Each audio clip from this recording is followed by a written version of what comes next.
Só, vinhetinha. Vinheta. Ah, sim, o nosso convidado. Pode rodar a vinheta, por favor? No programa de hoje, diretamente de Caxias do Sul para o Brasil. Porque não é verdade que a pobreza induz a criminalidade. O mestre em economia e deputado estadual pelo Rio Grande do Sul. Este perigo que aconteceu na Argentina, nós corremos o mesmo risco aqui. E terror da canhotagem, Cláudio Branchieri. Muito bem, aí está o Branchieri, terror dos canhoteiros. É isso ou não? A gente luta, né? Hã? A gente luta, precisa, né? Porque esses caras aí precisam ser combatidos. Sabem brigar, né? É, eles sabem brigar, eles sabem brigar bem. E desde pequenininho eles já estão, né? Já faz tempo. Já faz tempo que essa turma tá Nós aí. estamos aprendendo.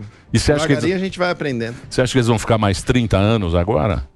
Deus o livre. Não dá. É impossível. Não tem Brasil depois de 30 anos se o PT ficar 30 anos no governo. Você acha que vira a Argentina? O que você está falando do perigo da Argentina ali, que a gente mostrou o trechinho? Você que é gaúcho e tá lá vizinho da Argentina. O perigo da Argentina é a matemática do PT, no IBGE lá, o Postman. Né? Essa manipulação de dados, essa criação de narrativa, os números né? Corroborando a narrativa econômica deles, que tem lógica nenhuma, né? Tá aí os resultados. Os resultados são inegáveis. A economia, sob a gestão do PT, não tem a mínima chance de dar certo. É um filme ruim, longa-metragem ruim, que tu tá assistindo de novo. Mas tu já sabe o final e tu tem que ficar assistindo o filme ainda. Tu nem pode ir embora do cinema. Incrível. A questão... O Sami já vem falando isso há muito tempo, né, Sami? Que não funciona. E a gente está vendo agora a Petrobras, essa coisa toda. Já conhece o caminho. Os economistas também. Alguém que acha que o Brasil está no caminho, ou é mal informado, ou é mau caráter. Não pode, não tem como alguém ver porque é a repetição do que já deu errado. Não há nada de novo. O PAC, por exemplo. Sim. O PAC é uma tragédia. Tem 8.600 obras paradas no Brasil. Hoje. Que é do PAC velho. 63% é do PAC 1 e 2. Deu ruim. O investimento ruim, direcionado é ruim. Então, e aí eles reeditam esse filme ruim. Sim. Apresentam como novo. Pegam todos os investimentos previstos para daqui a 4 anos, jogam num pacote, diz que é deles. Alugam lá no Rio de Janeiro lá. Sim. Cine. Sim. Bom, alugou lá o troço. Para fazer a apresentação. Bonita. Parecia que é alguma coisa nova, não, reedição do que já deu errado. Ô, Cláudio, agora, ó, todo mundo sempre falou da reforma tributária, né? E é isso aí, essa reforma. Eu queria saber a sua opinião e os prós e os contras, porque não é possível que tenha de todo o mal. Eu queria saber a sua opinião sobre essa questão aí.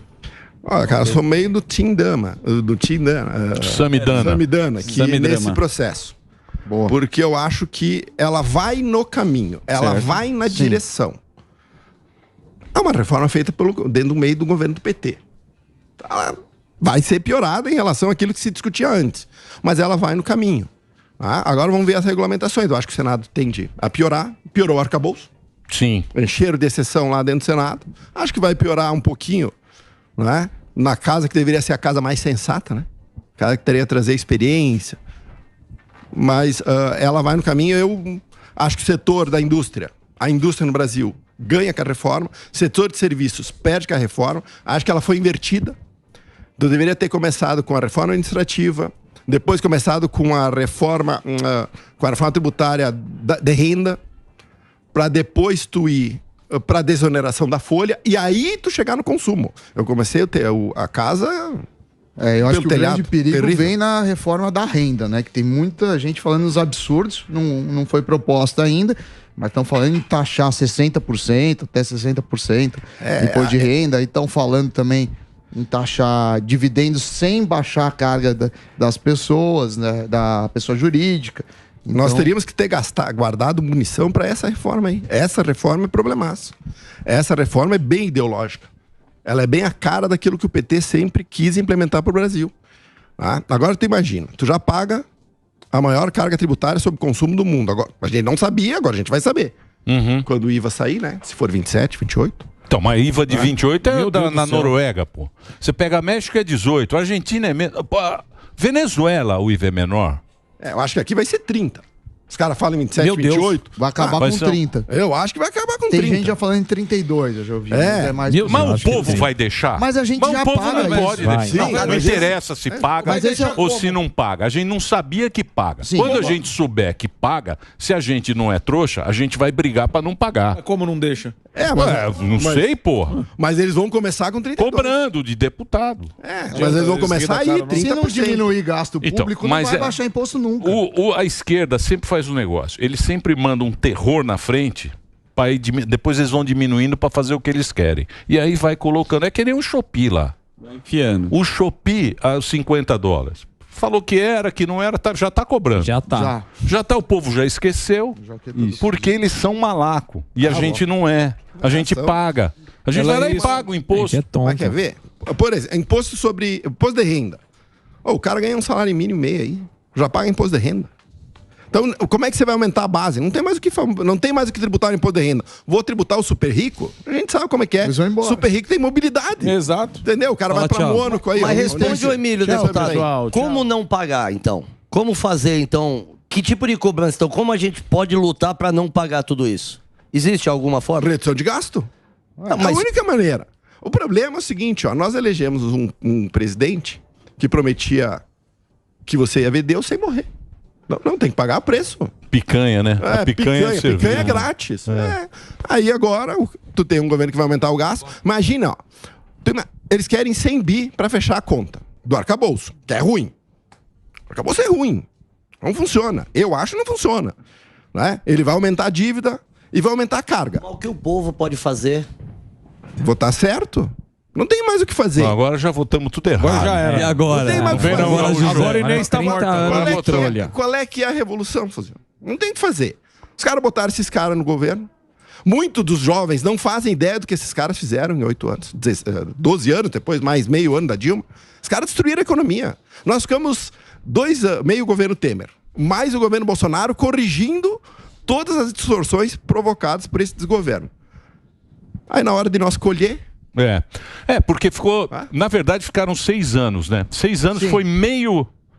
mais ou menos. O Temer fez uma agenda propositiva que o Bolsonaro continuou, implementou tudo, mas... o Paulo Guedes, né? Sim. O Guedes. Isso. E aí agora, então... Agora é o Jaiminho. Agora nós vamos ter que, de novo, começar pelas bases, não é? Eleger melhor, porque essa é a política é ruim.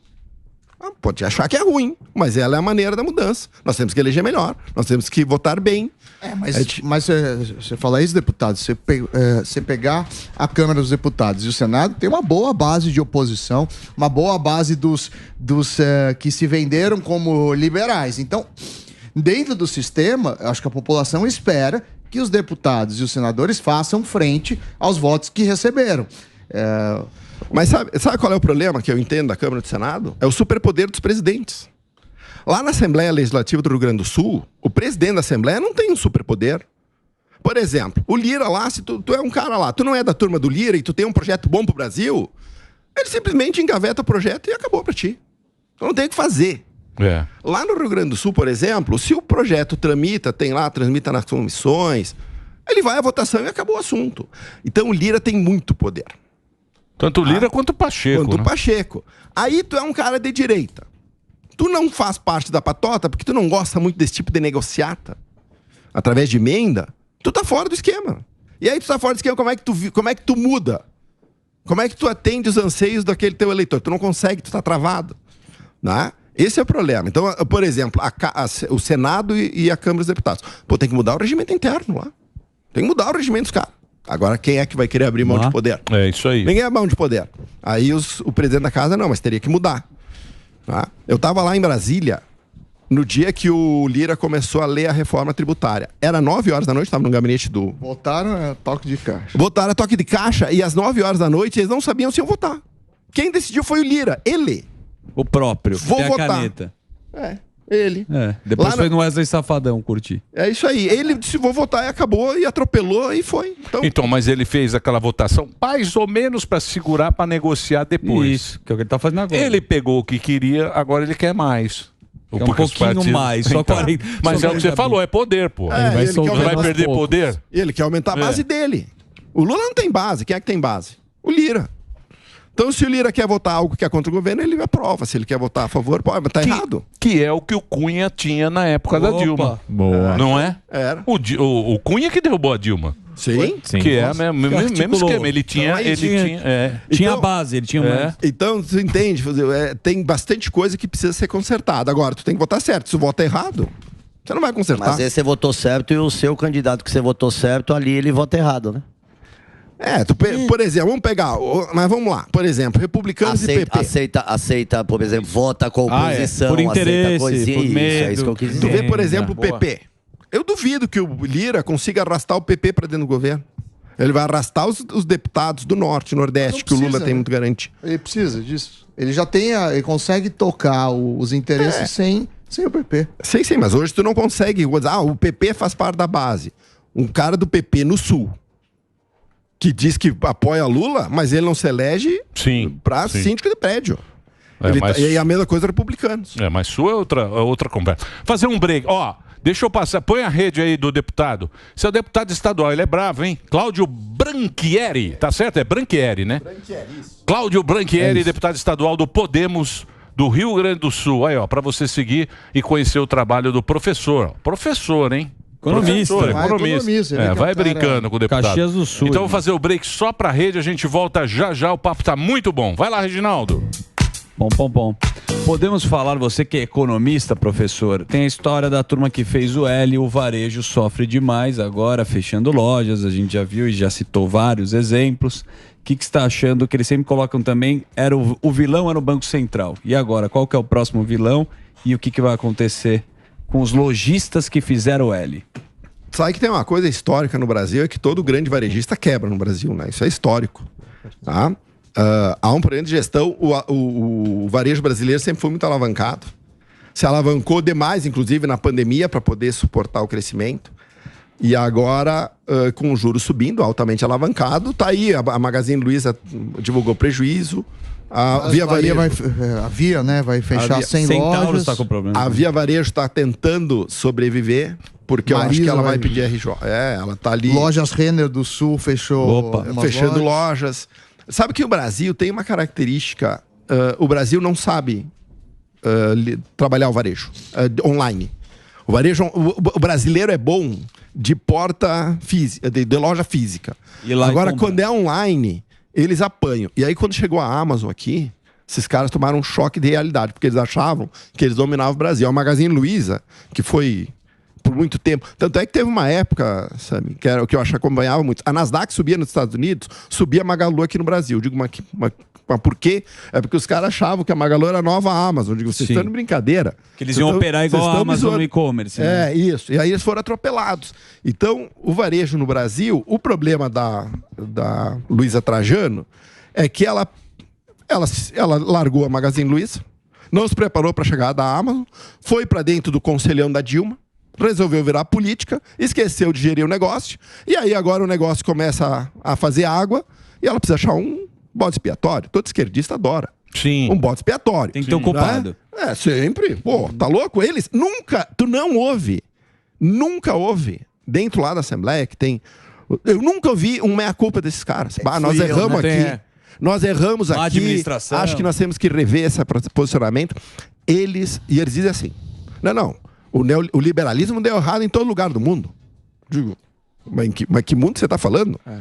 Se for o planeta Terra, é o contrário. Essa ideia econômica de vocês, do dirigismo do Estado indutor do investimento, arrastando investimento privado nesse próximo, se tu botar isso, este processo, é que tu não encontra casos de sucesso no mundo. O liberalismo e a liberdade econômica e o livre mercado foi o maior motor da prosperidade da história da humanidade. Mas eles não enxergam assim, é impressionante. Inglaterra, Estados Unidos, vários outros países, os fundamentos eram liberais. Até hoje, você pode falar, não, eles estão se perdendo, mas... Então, mas por exemplo, você pega o próprio Calcinha. O próprio Calcinha e o próprio Tarcísio também. Quando o Tarcísio veio aqui, porque esse negócio de liberalismo e tal, beleza. Também concordo com vocês, eu acho que a iniciativa privada é o que toca, é o que funciona. Você vê aí os carros chineses que chegou, todo mundo baixou o preço de carro, porque um chinês apareceu aqui e falou, vou vender mais barato aí.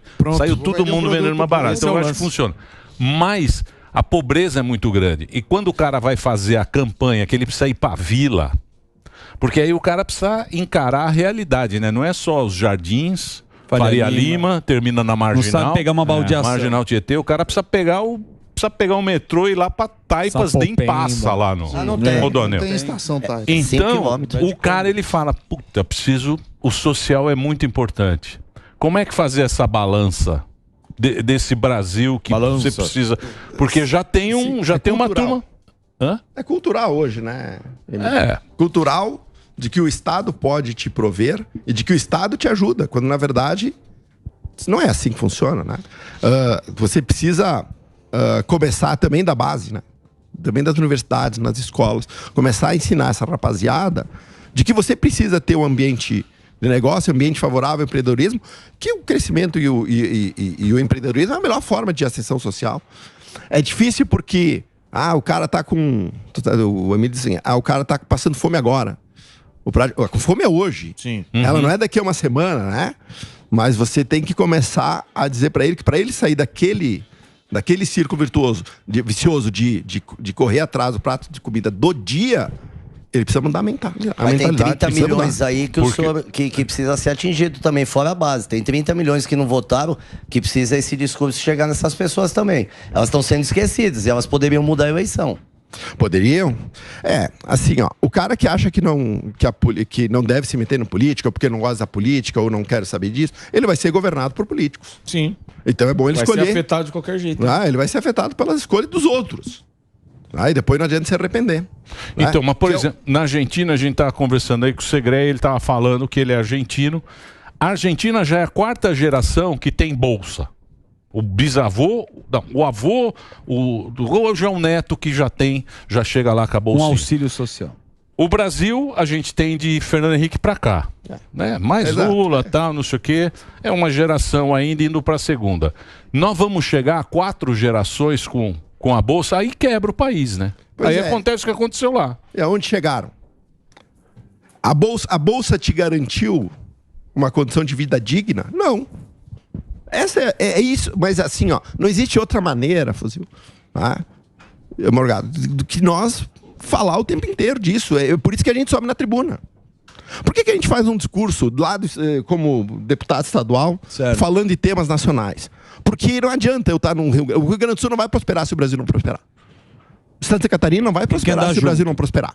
Então você tem que, de certa forma, ir disseminando essas informações para mudar a mentalidade. Agora, são 30 anos de bolsa. Começou lá com o Fernando Henrique, Vale Gás, Vale Luz, vale isso, vale aquilo, para depois vir o Bolsa Família. Agora, a gente tem que... Né? A gente também não pode deixar ninguém para trás. Eu entendo o governo quando eles... Não, mas e aí? O que eu faço com a pessoa que tá faminta na rua? Eu preciso ajudar o cara. O cara que tu entrevistou na rua. Sim. A gente não pode abandonar o cara e dizer, te vira aí. Sim. Esse cara precisa de alguém que vá lá e ampare ele. Mas, ao mesmo tempo, você tem que ter uma economia dinâmica, você tem que ter capacidade de geração de riqueza, e não é no modelo petista que isso acontece. Quer ver? Eu vou dar um exemplo de dirigismo. Olha só, 7 Brasil. Estaleiro. Tá. Certo? Tá. Recebeu encomenda de 28 navios sonda. Sabe quantos eles entregaram? 0. Sabe o que falou o presidente da Petrobras, o Jean Paul Prats, agora? Que ele vai encher os estaleiros do Brasil de novo de navio sonda. Eu digo, amigão, tu encheu de pedido, não encheu de navio, eles não entregaram nenhum. E ele vai fazer a empresa a RJ vai fazer de novo a mesma coisa. Que coisa. Aí eu vou competir. Aí, por exemplo, a maior marinha de guerra do mundo sempre foi a americana. Não é mais, agora é a chinesa. Chinês. Por quê? Porque a indústria naval americana não consegue competir com a chinesa. O que os caras sugerem para os americanos fazer? Comprar do Japão e da Coreia do Sul. Olha só. Aí o Lula acha que eu vou sair do zero, ter uma indústria naval de alta tecnologia para competir com esses caras. Esquece. Quanto dinheiro você põe lá? Não tem mais nada para fazer, não tem nenhuma coisa que o Brasil é bom, que eu possa eventualmente mudar. Se tu não cobrasse o imposto, deixasse esse dinheiro na mão no mercado, o mercado se encarregaria de fazer esse investimento de maneira adequada. Mas se tu conversar com um petista, ele é assim. Eu tive um amigo meu, um cara da bancada de esquerda lá, que quando ele foi para Rio Grande lá, que é no Rio Grande do Sul, relançar o polo naval de Rio Grande, Ele me ligou, ele me mandou orgulhoso. Digo, olha aqui, ó. Estamos reinstalando o polo naval. O cara deu errado, migão. Já vimos esse filme. Já vimos esse filme. E o agro é fascista. O que funciona é fascista. Então é isso. Esse é um problema grave aí da economia, dessa visão econômica. A NASA veio criar uma narrativa contra a NASA, né? Foram contra a vinda da NASA com a tecnologia tudo, você imagina. Mas fuzil, o presidente disse, para todo mundo ouvir, que os livros de economia estão defasados. Ele vai criar uma economia na cabeça dele. Então ele ignora qualquer conhecimento econômico. Qualquer evolução, né? Qualquer conhecimento econômico que poderia levar o Brasil para o caminho da prosperidade, ou pelo menos direcionar, ele ignora. Não, vamos usar o mesmo modelo. Aí eles fazem aquela pantomima lá no Rio de Janeiro para lançar o PAC, entra a Dilma. Sim, aplaudida. Vem dinheiro da Dilma. Foi aplaudida a Dilma. Você vê que da Dilma. Hã? Tu não tá com saudade da Dilma? Eu gostava da Dilma, a gente se divertia bastante. É uma coisa muito boa, viu? Boa, Dilma, um beijo pra você. E os memes da Dilma ali, ó, eternos. Sim, mas você não acha que os caras estão mais ligados hoje em dia? Porque, por exemplo, você vê o negócio da Petrobras aí que estava segurando o preço do diesel e tal, já liberou, amanhã vai subir a gasolina. Amanhã vamos ter mais já vai ter aumento porque o cara hoje não é mais o que era em 2000, né? Realidade. A realidade hoje está mais pesada. A bigorna da realidade. Então, olha só que terror. 16% da gasolina, 26% diesel. Continua defasado? Sim. Continua atrás. Ou seja, eu precisei aumentar, por quê? Porque quando eu segurei o preço, os importadores pararam de trazer. O Sam já explicou isso aqui várias vezes, mas basicamente é isso. Os importadores pararam de trazer diesel e a Petrobras não consegue, ela não tem onde armazenar, ela não tem navios para trazer, ela não tem nem os fornecedores envolvidos. Ela não conseguiu trazer. Os importadores não traziam, começou a faltar diesel. Faltar diesel é tipo assim, ó. As transportadoras recebem metade do diesel que elas precisam para manter a operação diária delas. Eu sei porque no Rio Grande do Sul o que não falta é transportadora. E aí, agora... Já estava faltando, né? Já está faltando. Já está faltando. É. Aí eu aumento o preço, mas eu não aumento o preço para fazer a equiparação. O que acontece? Os importadores vão continuar não trazendo. Eu não resolvo o problema. Por quê? Porque agora o problema é gravíssimo. Porque se eu tivesse acompanhado os preços, ia estar caro, mas ia devagarinho. Agora tu dá uma talagada de 26. Não ficaria tanto, né? E tu ainda está 15% abaixo. Aí tem que dar mais 15. Diga aí. Tu entendeu? A inflação sobe, esse tipo de terraplanismo econômico que tá cheio aqui, e aí é o Ruindade, aí é o presidente da Petrobras, aí é o Porschmann. Só tem cara ruim, cara. Não tem um cara bom. Um cara que dizer, esse aqui dá pra confiar. Aí, por que esse cara elogiava a Haddad? Capacidade política. Aí ele vai lá e implode. Um mês de negociação do Lula tentando trazer o Lira pra base. Né? Ele vai lá e implode, diz, Congresso tem articulador muito... Articulou bem. O que ele tinha de governabilidade que os caras tinham. Foi bem com o Lira agora.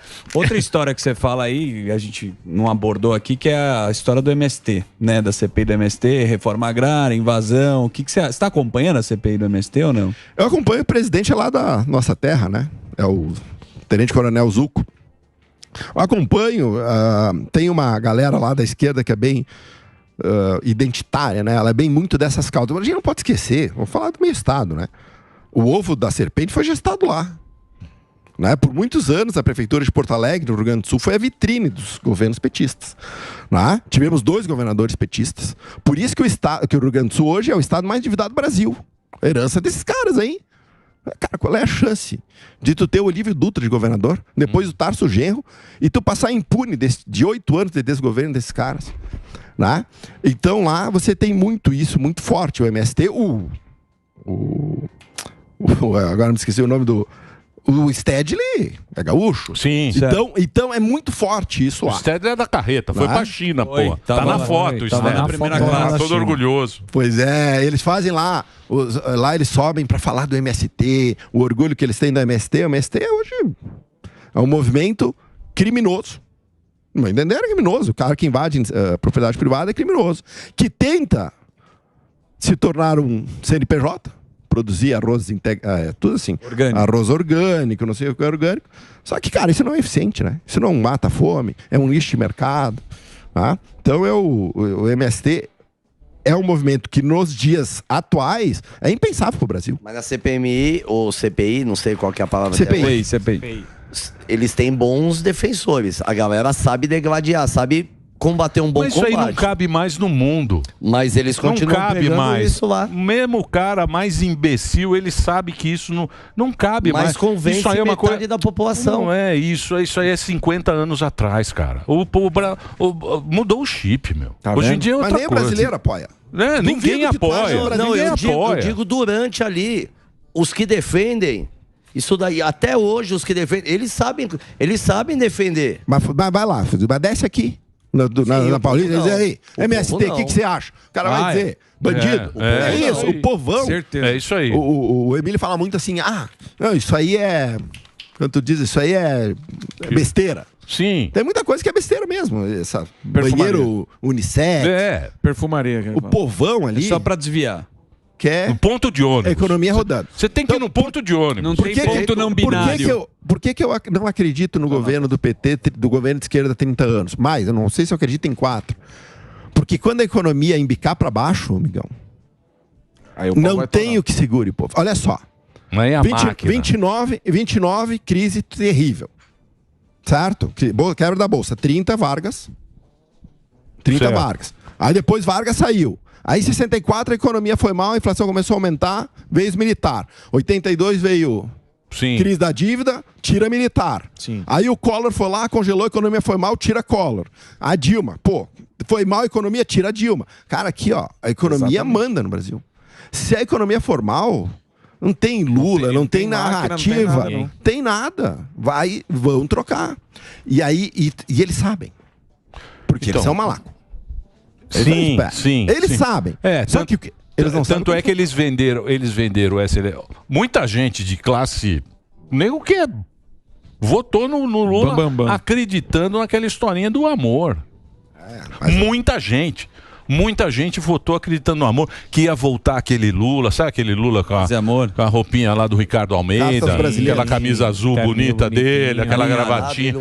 Acreditou naquilo lá. Por isso que eu falo, é otário. Tem muito otário o país, né? Mas vamos fazer o quê? É o que a gente está vivendo. Que temos. Mas eu acho que os caras estão aparelhados na escola. Você vai, hoje não tem mais esse movimento acadêmico. É tudo cara, é tudo aqueles caras que ficam lá na... Porra, vai na universidade aqui, porra.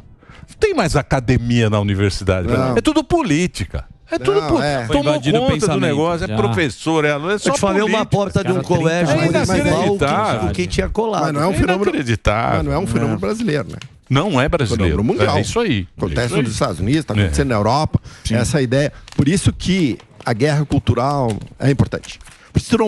Eu entendo, não muda a cotação do dólar no banheiro trans. Mas se tu deixar, eles vão entrando em tudo. Vai escalando. Então tu tem que... E outra, sempre é bom. Por exemplo, sempre faço. Quando eu tô num embate, digamos, no parlamento lá, eu trago o jogo pro meu terreno. Eu quero jogar em casa. Trago pra economia. Não é? Então você vai lá... Vai trabalhando, mas você tem que fazer o combate. Nós tivemos um caso lá, que é o seguinte, existe um trecho do hino lá, que é povo que não tem virtude acaba por ser escravo. É histórico. Não tem nada, uma questão de semântica. Existe uma bancada da Assembleia que não levanta para cantar o hino porque entende que esse trecho é racista. E eles lutam para mudar esse trecho. O que a gente fez? A gente fez uma PEC e dizer o seguinte, não, tem que ser referendo.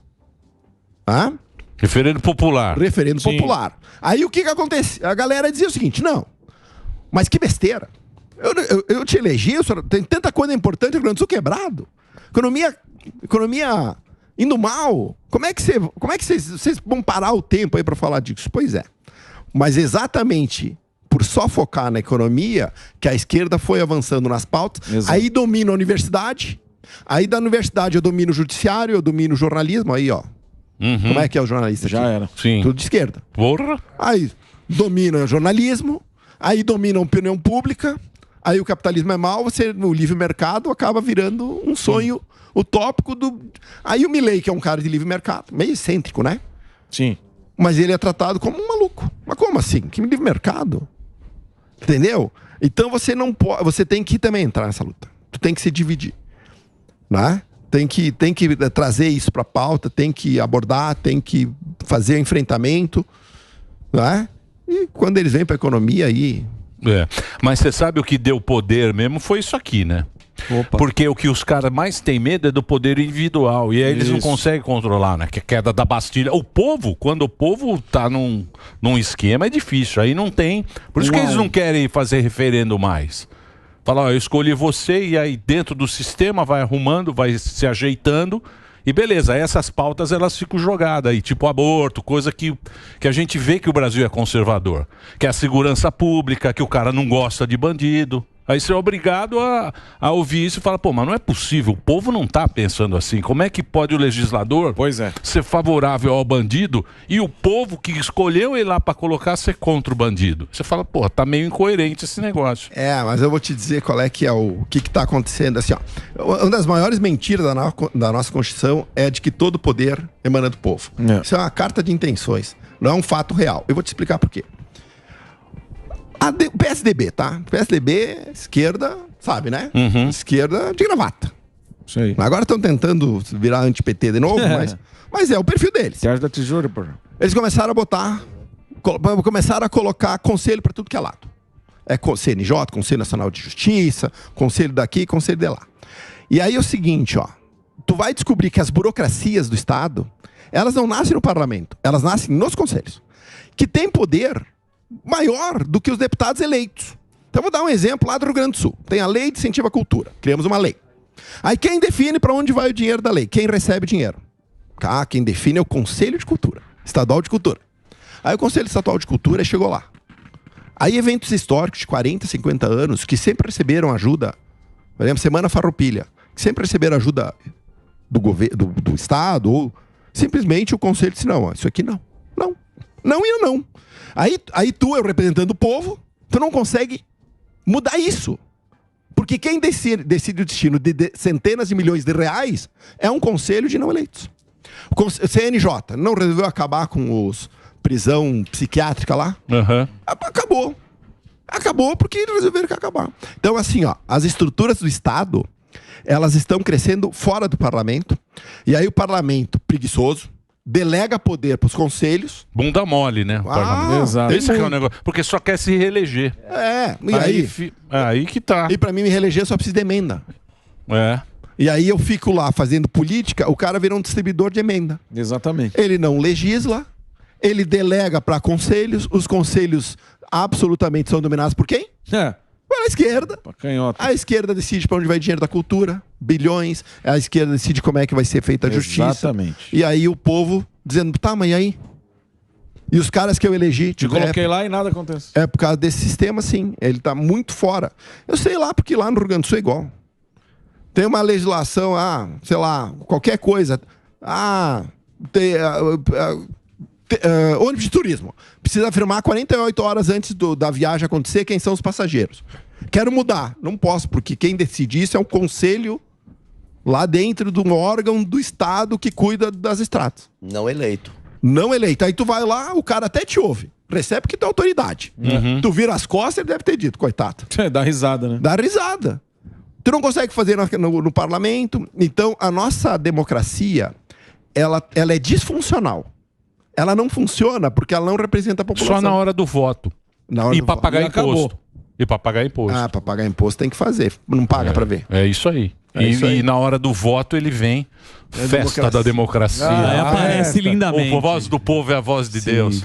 Abraço. Ô, deputado, muito obrigado, hein? Que papo bacana, hein? Ó, eu vou passar o Instagram. Espero que você volte mais vezes aqui. Só chamar. Porra, fechado. É o professor Cláudio Branchieri. Branchieri com CH. Branchieri. Professor Cláudio Branchieri. Ele tá aí nas redes sociais para você seguir e acompanhar o trabalho dele. Esse gaúcho que vem lá do Rio Grande do Sul, e a gente está discutindo aí um papo pro Brasil inteiro ouvir e conhecer. É muito legal. O Brasil é um lugar bacana, né? Que tem, a gente tem tudo para dar certo, né? Aliás, Caxias do Sul é um lugar muito aprazível, eu diria. Um abraço para a turma de lá. Obrigado. Vou mandar. É isso aí. Vamos lá? Vamos, Nelson. Vamos nessa. E o Rio Guaíba tem o melhor pôr do sol do mundo. Ia falar isso agora. O Rio Guaíba. Pô, lindo. É do mundo. Do mundo. Do mundo. Of the world. Não é? Tô mentindo? Para nós tudo é melhor. Mas no Rio Grande do Sul tudo é melhor, só para avisar. Não, mas o pôr do sol do Guaíba também é o melhor lanche do mundo. O meu gabinete tem janela pro pôr do sol. Olha só. Ostentando. Isso aí é o pôr do sol do É mesmo? Guaíba. É a janela. Vou pra Maldivas. Não é isso? Você vai pra Maldivas lá e fala, ai, que Maldivas. O Santos tá ficando com Isso aí é Ponta del É o Este, seguinte, vou fazer o break. Obrigado, viu, professor? Obrigado. Muito obrigado, muito legal. Vai lá, Reginaldinho. Reginaldo tá parecendo um joelho sem barba.